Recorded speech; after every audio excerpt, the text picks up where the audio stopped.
మరి అల్లు అర్జున్ గారికి Gaddar Telangana film award వచ్చింది బెస్ట్ యాక్టర్ గా ఎలా అనిపిస్తుంది? నిజంగా అది చాలా బాధాకరంగా అనిపిస్తుంది అన్న. ఎందుకంటే మన ఫ్యామిలీస్కి మన ఇంట్లోకి హెల్ప్ చేసేవాడు పవన్ కళ్యాణ్. ఒకటి సొమ్ము తిని ఒకడికి ఇచ్చినట్టు ఉంది. నిజంగా పాన్ ఇండియా స్టార్లో అల్లు అర్జున్ చాలా హైలో ఉన్నాడు. కానీ ఒక కమ్యూనిస్ట్ వాదాన్ని, ఒక సామాజిక ప్రతి ధోరణిని ప్రయత్నించేవాడు పవన్ కళ్యాణ్. ప్రతి మీటింగ్లో ఎర్ర జెండా వస్తే తనకి ఒక ఉప్పొంగం పొంది జనసేన పార్టీ జెండాను కూడా పక్కన పెట్టి కమ్యూనిస్ట్ వాదాన్ని ఎత్తుకున్నాడు పవన్ కళ్యాణ్. కమ్యూనిస్ట్ వాదానికి చాలా దగ్గరగా ఉన్నాడు గద్దర్. అలాంటి గద్దర్ ఆత్మశాంతించాలంటే అది 100% పవన్ కళ్యాణ్కి దక్కాలని మేము కోరుకుంటున్నాం. మరి చాలా మంది చిన్న యాక్టర్స్ కూడా ఉన్నారు, మంచిగా సో చిన్న యాక్టర్స్కి ఎందుకు ఇలాంటి అవార్డ్స్ రావు?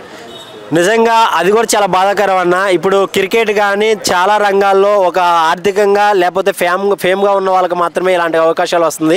ఇది పెద్దవాళ్ళు గమనించాలి. చిన్నవాళ్ళు కూడా చాలా అంటే చాలా కష్టపడుతున్నారు.